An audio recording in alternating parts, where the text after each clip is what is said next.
Hi, everybody. My name is Natalie Yeadon. I'm CEO and co-founder with Impetus Digital. At Impetus Digital, we have built some of the best-in-class asynchronous and synchronous virtual collaboration and communication tools.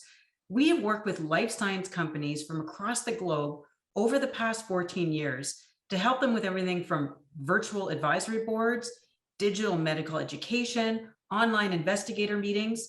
And since the launch of our award-winning Insight Events platform, we've also been helping pharmaceutical companies with MSL and sales rep training, large corporate events, innovation hackathons, and everything else you can imagine. But more importantly at Impetus, we really believe that everything starts with a conversation. And from these big, hairy, audacious conversations with some of the leading edge thinkers, the digital provocateurs, and the healthcare thought leaders out there, we can all work together to collectively and positively disrupt healthcare. And I'm really super thrilled to having one of these thought leaders at the table with me today. And this is actually Dr. Jason Cross. He is actually the co-founder and chief strategy officer of an amazing company called Rymedi. It's a cloud-based patient testing, treatment, and monitoring workflow and data platform. It's an all-encompassing platform that's built on blockchain, and I'm super excited about discussing it. Jason's area of expertise is a business model innovation focused on expanding access to high quality healthcare. He was a professor at Duke University, as well as a founding director of the Innovation and Technology Policy Lab, where he spearheaded value-based contracting between countries and pharmaceutical and medical device companies. He is also chair of the intellectual property subgroup of the IEEE blockchain in healthcare and life sciences working group. Welcome, Jason. So excited to have you on the show today. Thanks for having me, Natalie. Really excited to talk. Well, I have to say, I was just saying earlier, I don't even know where to start. I mean, your background is outstanding. And if anybody's actually seen the LinkedIn, like you literally have to set aside a couple of hours to read through everything that you've done. Maybe you can just kind of start somewhere. I mean, you were a university professor at Duke. You have a PhD in all kinds of really interesting, tangy, crunchy stuff. Why don't you give us a bit of a background and where you landed, where you are today, and going from academics into entrepreneurship? Sure, and that's a great way of kind of setting it up. And that kind of windy path that you outlined is in part a reflection of, for most of my life, not wanting to be in the health sector. Actually, I am a childhood cancer survivor. You know, people respond to these early life traumas in different ways. Some are destined to become oncologists. For me, it was like I wanted to have nothing to do with hospitals. I was the kind of kid that never dreamed about becoming a doctor, or nurse, or PA. And but I appreciated that when I needed them, I had them. And shortly after undergrad, I took a job in a housing project where I was confronted with that privilege of having the freedom to not want to be involved in the healthcare system, and it always being there for me, and that wasn't a reality for most people on the planet and for a lot of people in our country. So that brought me to seeing and approaching health access and quality of care issues from a just fundamental human rights perspective. And I ended up co-founding an NGO in Ecuador that now works throughout Latin America and Africa. And initially, my role was to not have anything to do on the health side. It was more education oriented, but I kept getting dragged in to health issues, health system strengthening initiatives, just from that, you know, that basic recognition that, like, where I'd see those gaps, it was hard for me to walk away. And ultimately, I ended up at Duke as faculty in public policy, law, business, global health, in part as a result of when I was in law school, becoming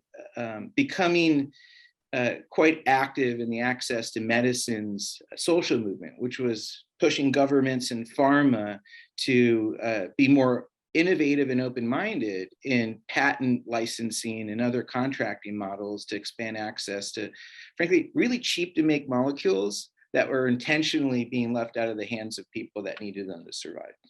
So I ended up at Duke leading a think tank that was focused on innovative partnership models, innovative contracting between big pharma, big device, and developing country governments, NGOs, trying to strike up win-win deal scenarios. And that ultimately led me out of the academy to found Rymedi with my partner and CEO, Dave Stefanich, our lead technologist, to provide tools to make it easier for those kind of innovative contracting and partnership models.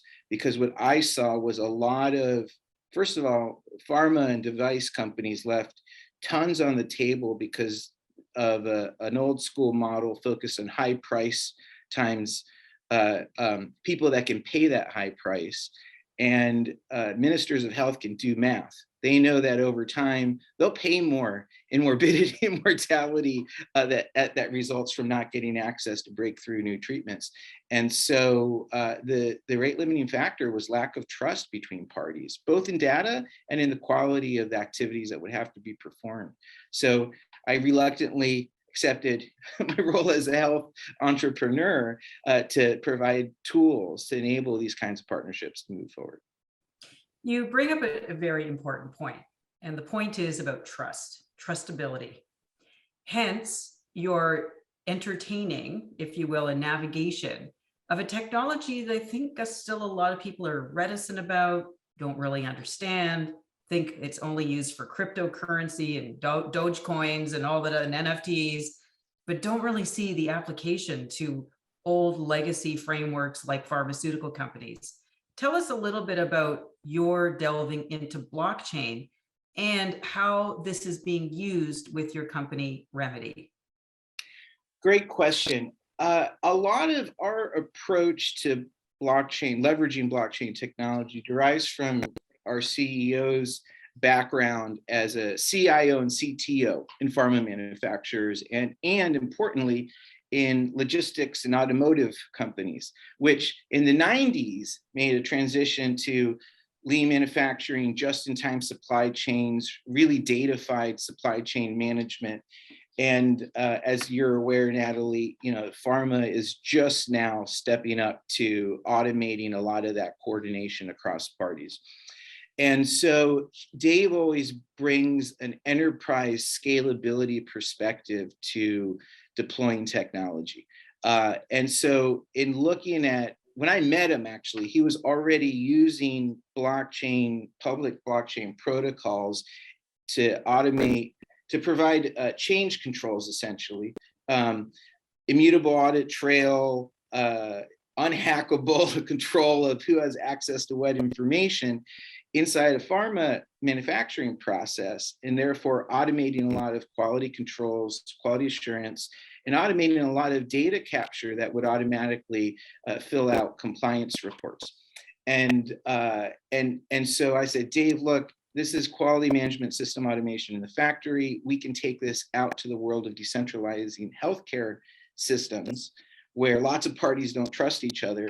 And so the way that Dave's approach to the technology architecture is always focused on, like, all right, there are blockchain tech is constantly evolving, right? How do we use what's available now to provide industry and patients value immediately with products that are scalable? So we use a combination of private blockchains and public blockchain protocols, and a proprietary 3 cryptographic key management system, so that private, personally identifiable information sits on one private chain, protected health information sits on another. Cryptographic keys have to align the two, but they need a third key that is always hashed and tied to a public blockchain protocol.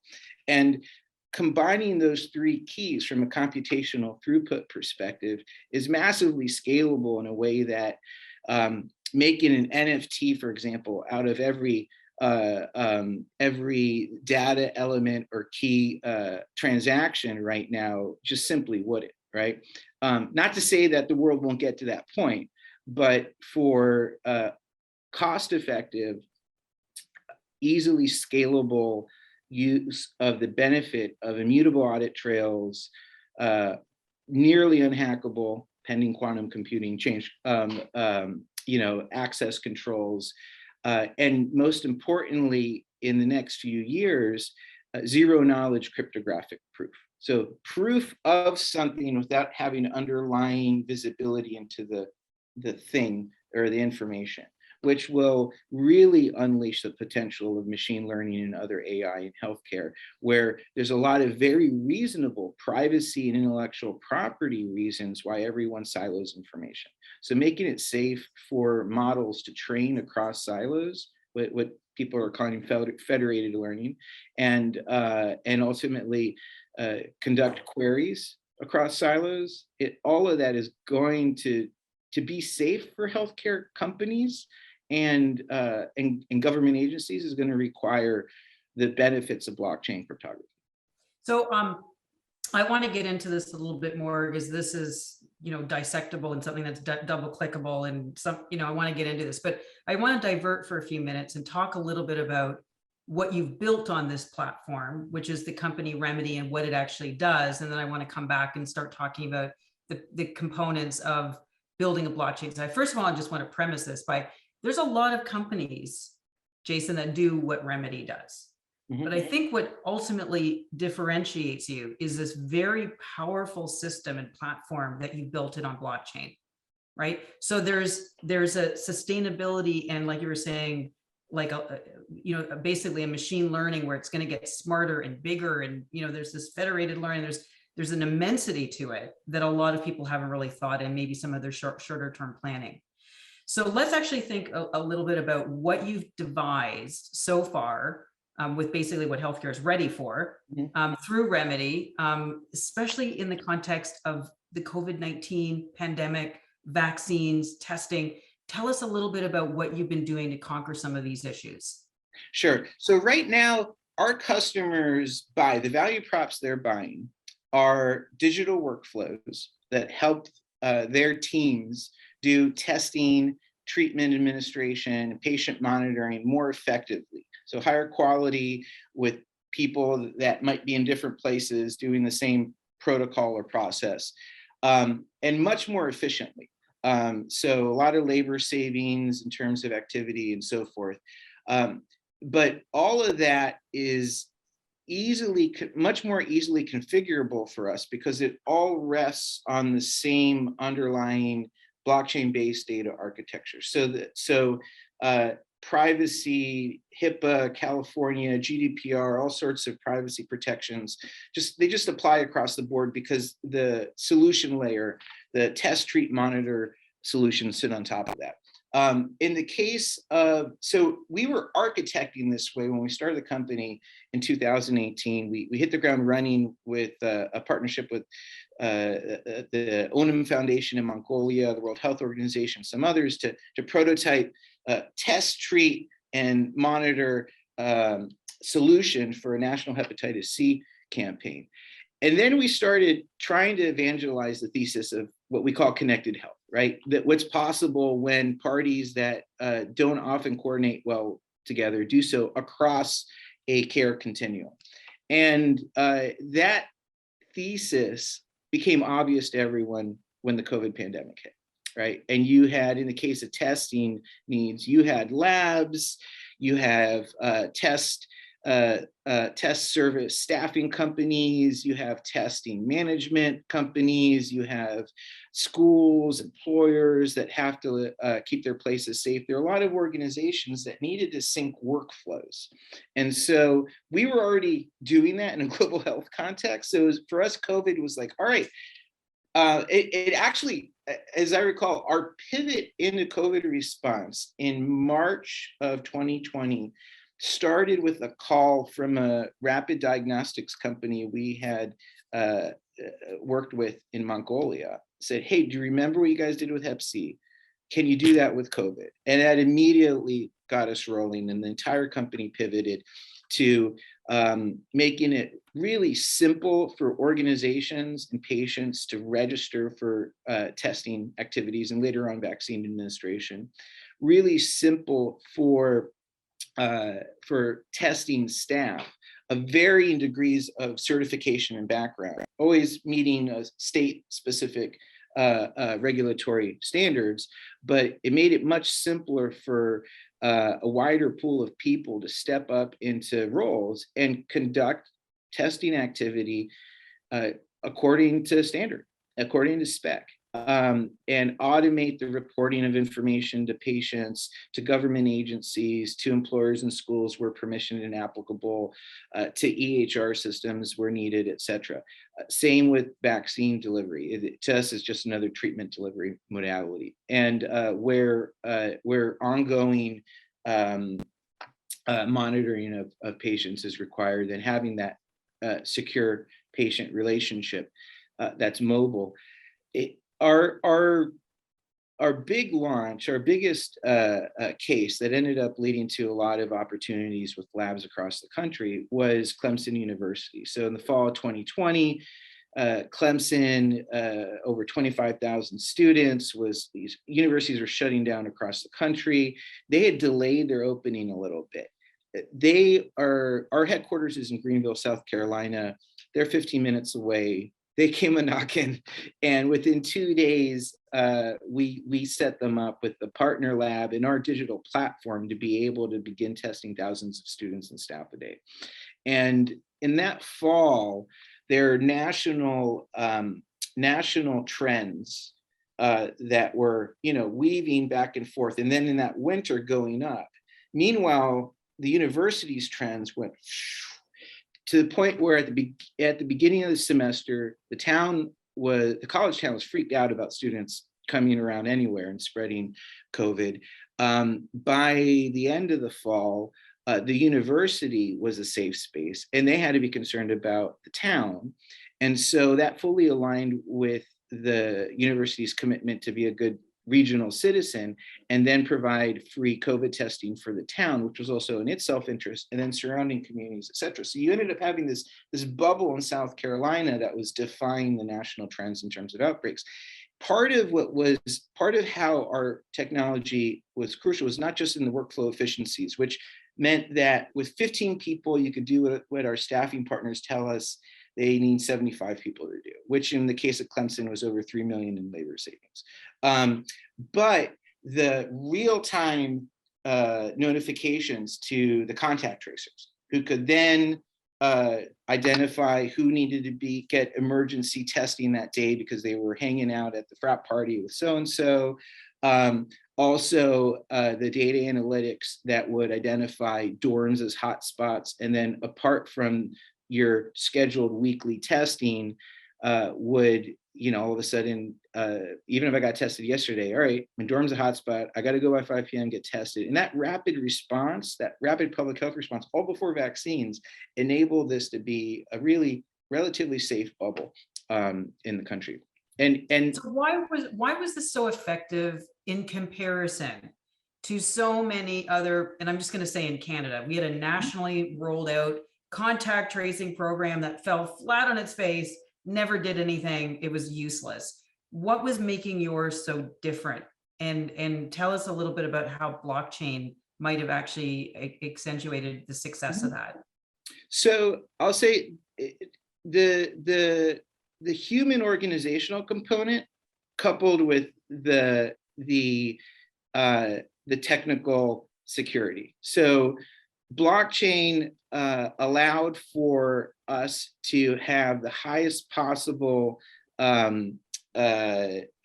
permission, role-based permission access to information in terms of highest possible security, and a lot of staff that got would get information and then respond on the Clemson side. They didn't need to know identities of people. So you ended up, in the case of universities, we didn't have HIPAA, we had FERPA as the relevant regulatory framework for universities protecting student rights. But you're able to protect privacy and not have those protections slow rapid response by the organization. On the other hand, you got to give credit to the teams of at the university that were proactive in reaching out to students and having them get follow-up tested, be quarantined, be isolated. The data analytics played a key role because they were able to predict trends. And so they would staff up with temp workers a few days ahead of time when they knew there would be need for more contact tracing and student support in terms of isolating it. And so that it was a great match of technology supporting an incredibly proactive organization. So Jason, we're now kind of sort of, I don't know if it'll ever end, kind of moving out of the COVID-19 thing. I mean, at least some certain parts of the world are. I mean, it's just this a never-ending issue. But what is Rymedi going to be pivoting? Is it still mandate going to be on vaccination? Is it going to be on testing? Is it on, what is the next big frontier for your company now that we're emerging out of this pandemic? So for us, our biggest customer base is actually laboratories, and so the labs using our system to streamline patient engagement, testing, service provider coordination, and so forth. Some labs that popped up with the pandemic that would normally have to buy and use a laboratory information system or a LIMS are able to do so without either, and they use us kind of as a light LIMS to manage a lot of the test processing. So we have a new product. So our current solution can serve any test, but it's really optimized for mass testing within a particular organization of one or a small number of different test types. We have a product launching in a couple months that is designed to manage over 2,200 pre-programmed in different kinds of diagnostic, toxicology, and other sort of tests, and coupled with a streamlined ordering solution and so forth. So we plan to help the broader diagnostic testing market securely and efficiently sort of advance their transition to more remote testing at home. All of that has huge value in clinical trial management to the extent that testing is crucial in terms of eligibility and enrollment and ongoing monitoring and so forth, and with the movement towards decentralized trials. So we've got a really fast growing presence in the lab market. And so we can leverage that to expand into the pharma sector and other spaces where, our heart when we were prototyping was always in the interconnectivity between these segments of healthcare. Let's just say, for example, I'm a pharmaceutical company and we want to run, one of these decentralized clinical trials, and, we've got a protocol and we're ready to go. How do we partner with Rymedi? What exactly is my experience as the lead on this clinical trial going to be with your company? So first of all, it depends on what other clinical trial services you're using, right? So in the coming months with the clinical diagnostics, the connected diagnostic solution, I would say our clinical trial offering will be strongest in streamlining the screening for eligibility purposes. Why use a separate consenting IT solution and a separate enrollment solution? So again, we already have those on the system. So I would say it'd be more cost effective for you to have us manage diagnostic screening as part of your screening of eligibility process, easily do remote consenting and enrollment, and then have our platform manage the ordering to sites or at-home collections, et cetera, of the ongoing diagnostic and toxicology testing that has to be done throughout the trial. And we can interface with any EDC system, feed into an trial master file. And in some cases, our system could be a light EDC, depending on the kind of study you're trying to perform and what you're trying to achieve with the FDA. Because of, again, this gets back to your point earlier about the data architecture. So every data element that's captured, even if it's never anticipated to be part of any clinical trial or study, every data element is encrypted and managed and has a immutable audit trail, the chain of custody of the data, et cetera, that meets FDA clinical trial data integrity standards. So that means that all of the data from a real world evidence perspective has the integrity of a CRO monitored trial, just as part of running on our platform. So that also has, and it has all the advantages cost-wise for trial management of, the data generation is immediately having the data integrity that can feed into an EDC or be part of a light EDC. It doesn't require the audits of paper records and data entry that are standard in EDC validation, right? And validating the data that gets submitted to the FDA. It takes out tremendous opportunities that continue to plague trials around human error. And so those are trial design and management advantages if you were to plug us in there. We intend to grow beyond that, but yeah, absolutely. I mean, there's so many things to dig in there, and that we're just scraping the surface of just getting into decentralized trials and really, quite frankly, the globalization of these. I mean, then, being able to get into underserviced, underprivileged areas, just being able to really utilize telehealth, all of these other sorts of things, at home diagnostics, ambient biometrics, all of these things. So it really does kind of beg the question of, how does Rymedi also interface between the various stakeholders? That we know that in clinical trials, the key players, if you will, is the sponsor or the manufacturer, the investigators. Now those are changing too. They're becoming more diversified. They're digital opinion leaders as opposed to the standard investigators that everybody uses. And then there's the patients or the people with the conditions. How do you interface, and can you become the central hub where you can find all of these individuals and bring them into one place so that you almost become a stakeholder network system as well? Over time, yes. and this is part of the fun and the great challenge of building the company the way we've been doing. Is some companies start off with a bunch of big investment and they get to build out for what they want to bring to the market 3-5 years from now at scale, and there's prototyping a lot in between. We've decided to leverage the current and forthcoming states of blockchain and other digital technology to bring products to market that deliver value immediately and meet customers where they're at now in terms of pain points they're willing to pay for. But in the process, we're building out a network. So we're a SaaS platform with base subscription fees and depending on the usage, different transaction or volume-based additional fees. But we also have a technology services enabled component that is beginning to have a kind of informal marketplace effect.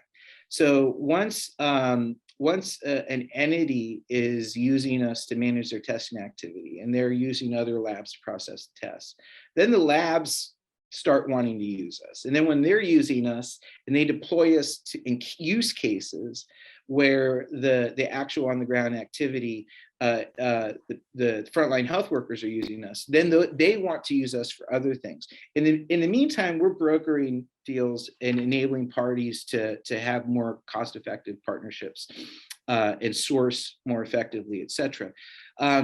Over time, we expect that we'll be able to innovate more on the quality of the relationships that we have with these stakeholders.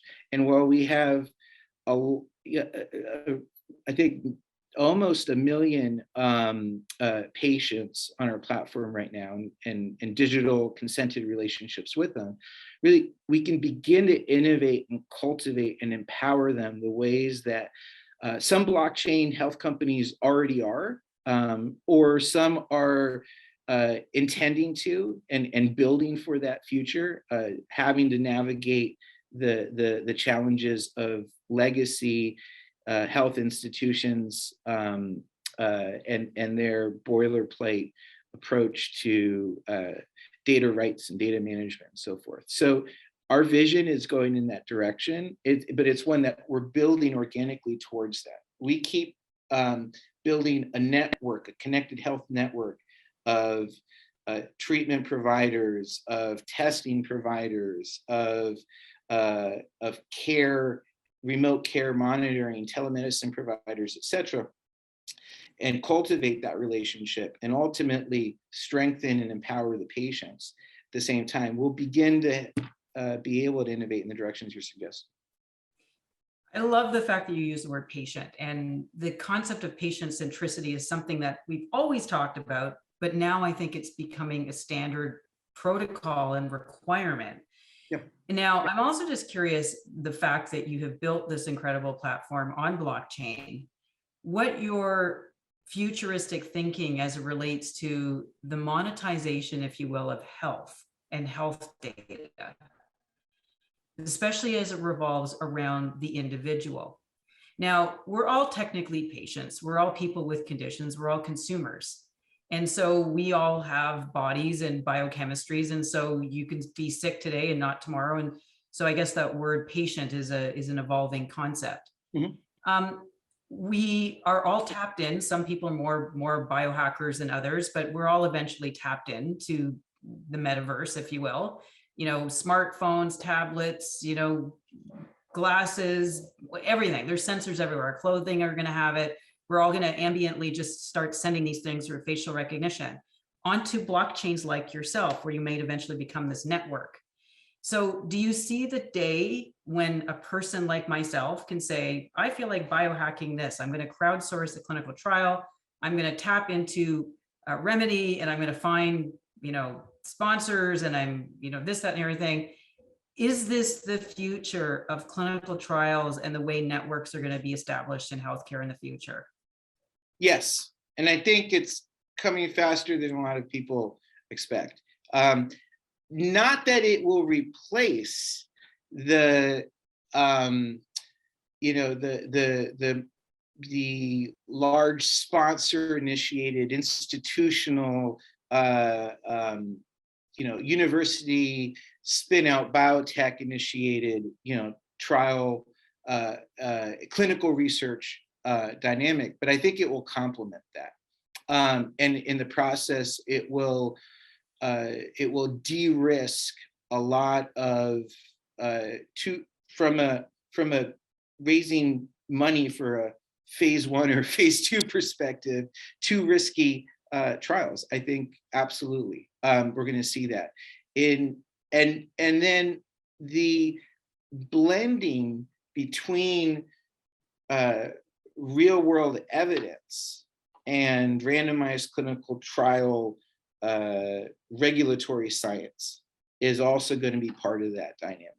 So it's not, you know, in the picture you paint of like a radically decentralized, self-organizing trial, almost like citizen science, you know, trial community around more sponsor-backed, though decentralized in terms of their operation, trial market.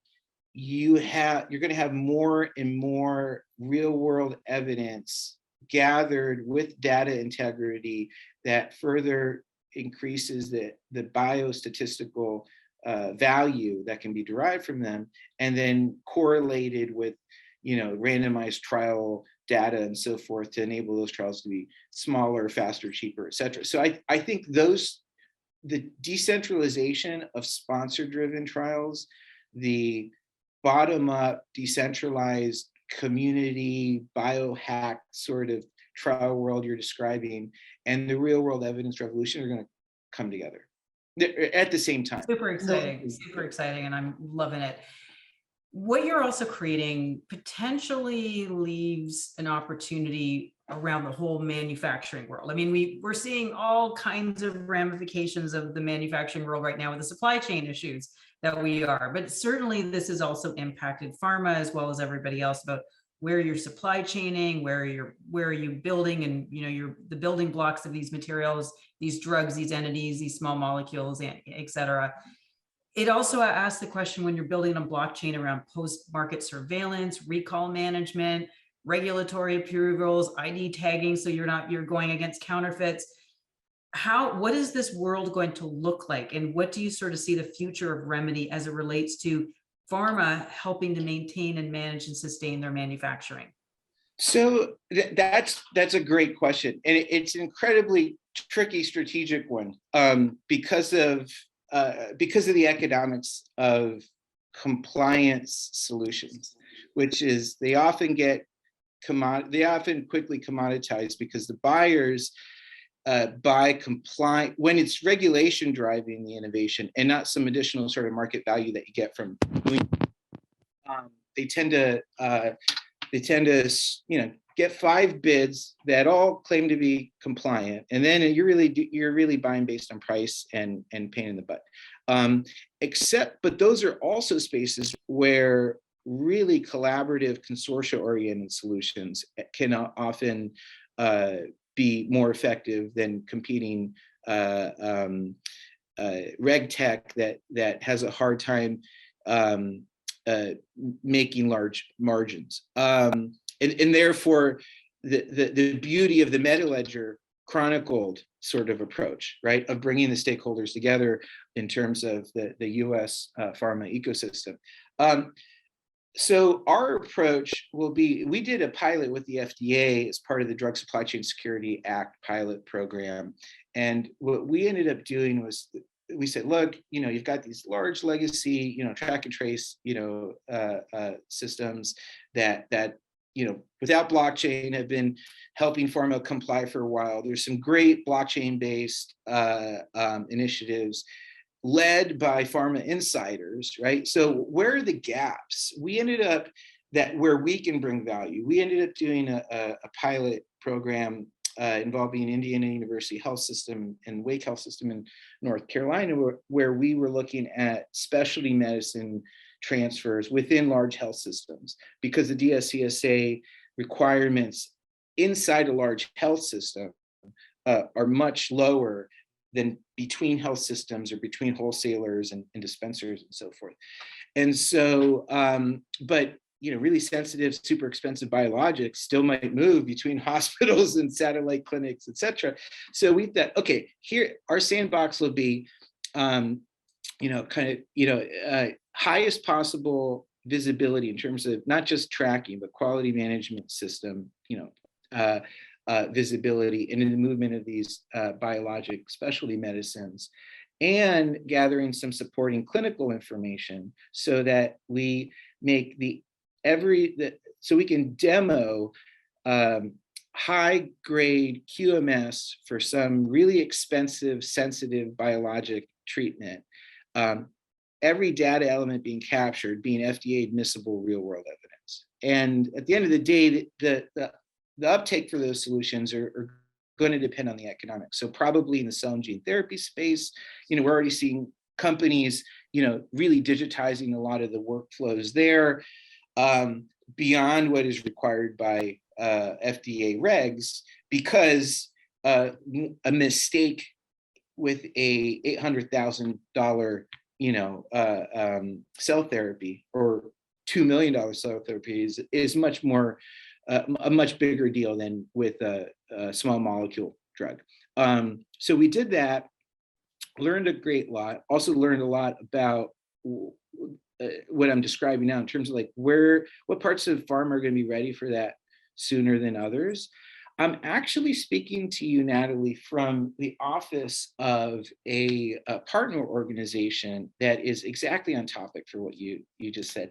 They're called Impetus, and they are an NGO formed a year and a half ago by the retired dean of the UNC School of Pharmacy, who's former pharma exec, FDA official, NIH official, et cetera.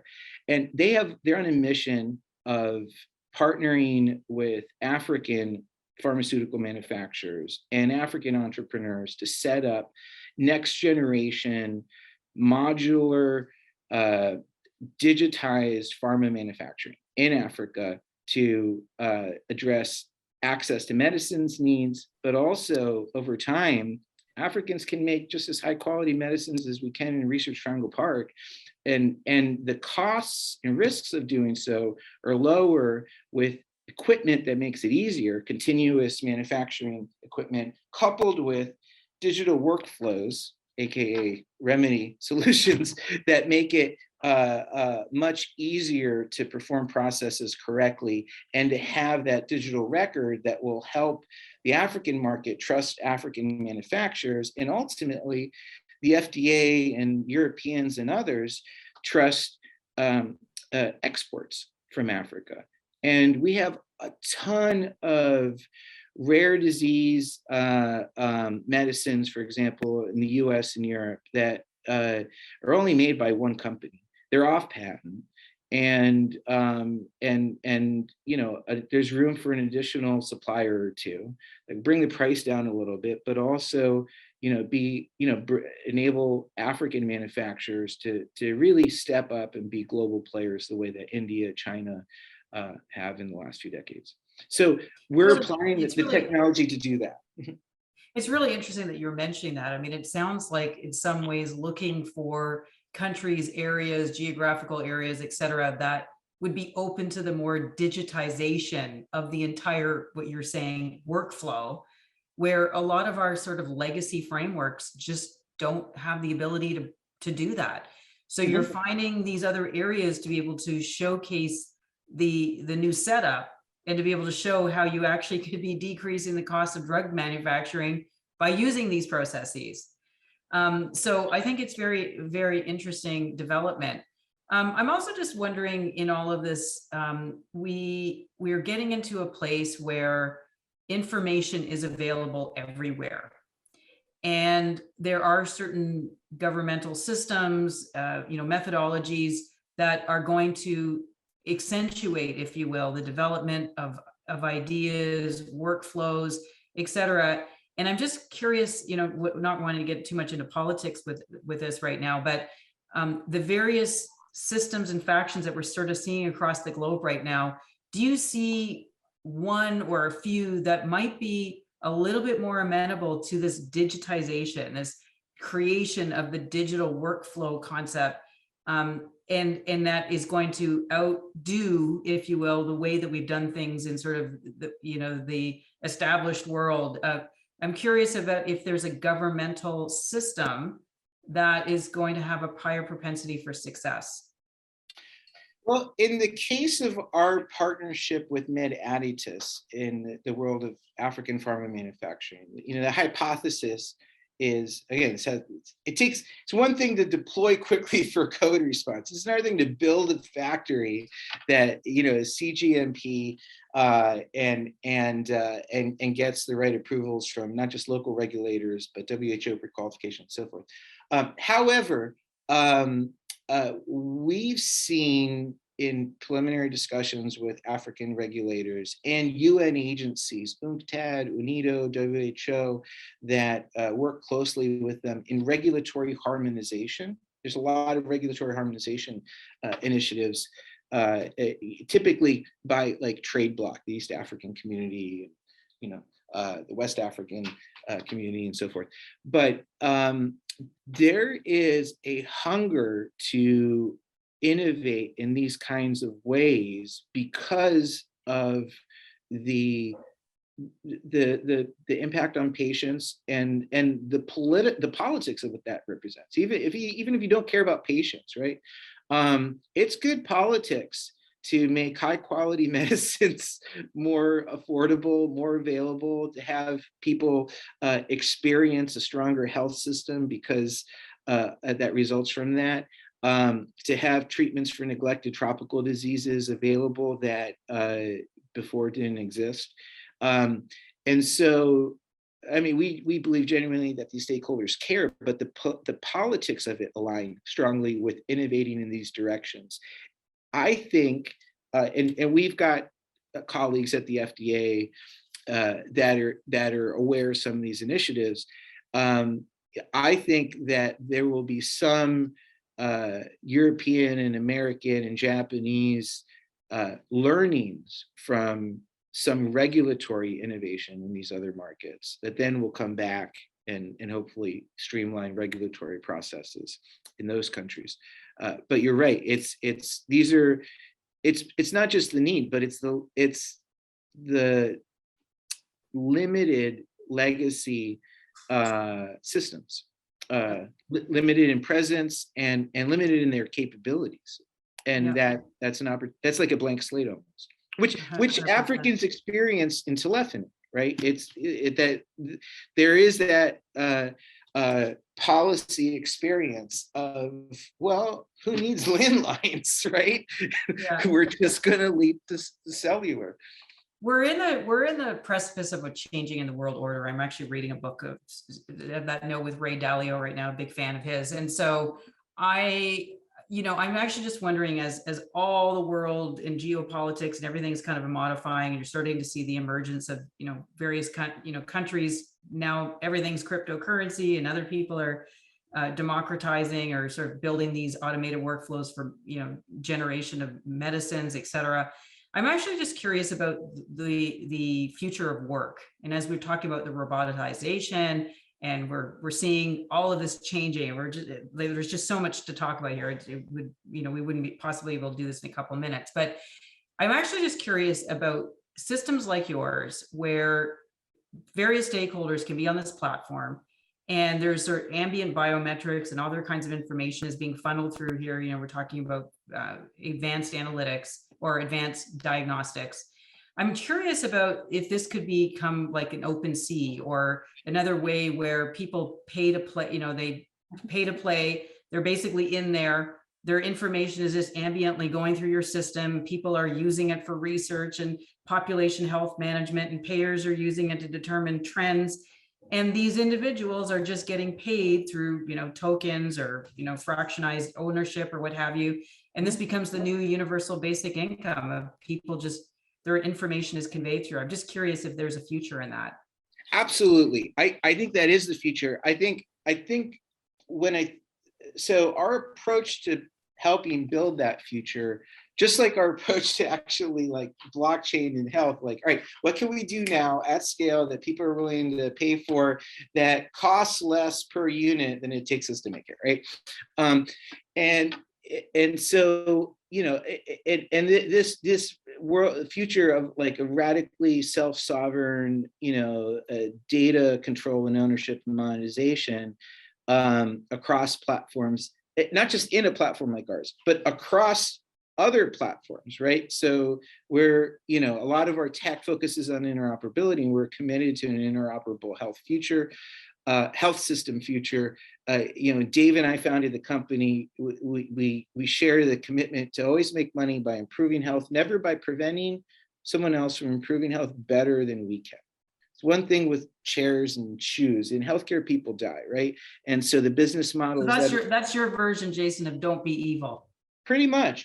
And but it's important to call out in health tech, because a lot of classic economic moats are geared towards preventing other people from saving lives if they've got a great way to do it. And so ours is aggressively collaborative, about partnership, about interoperability on the tech side. But on your point, I as an individual am going to have a hard time in the Duke University Health ER negotiating with the general counsel over like what they can and can't do over my data, right? But collectives, large groups, members of organizations will over time be able to enter into these kind of data rights negotiations with the large healthcare players. I think as a not just practical matter, but there are health equity and health ethics considerations for designing these kinds of systems in the future. There's the hyper libertarian sort of version of like, my data from my disease, gets me my crypto token, etc. There are collectivist or co-op models where people are,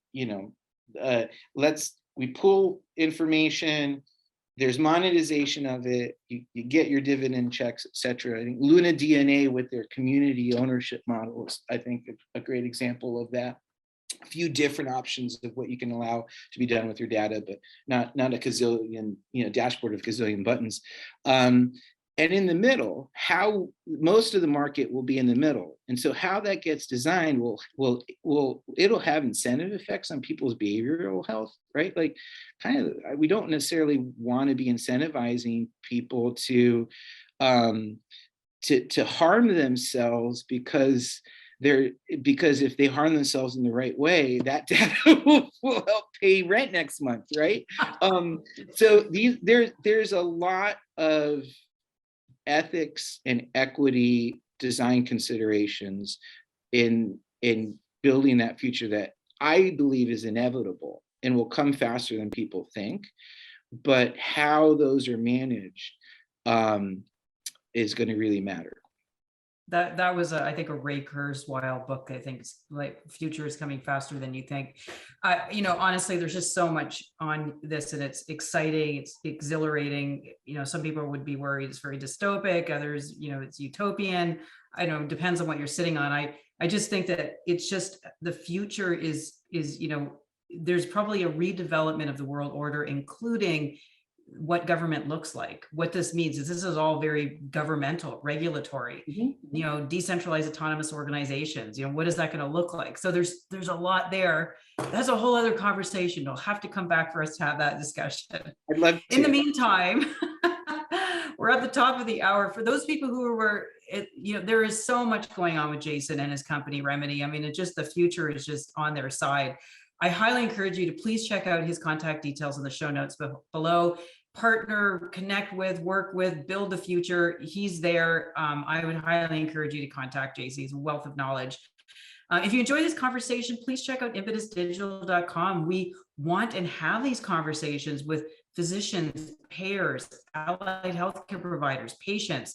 We work together through asynchronous and synchronous touch points laced together over time to help move core concepts, ideas, and strategies for companies who are trying to develop the future. So check that out as well. We'd really appreciate if you can like and subscribe to our channel, and please leave us some feedback on iTunes as well. We want to thank everybody for your time today. It was absolutely awesome.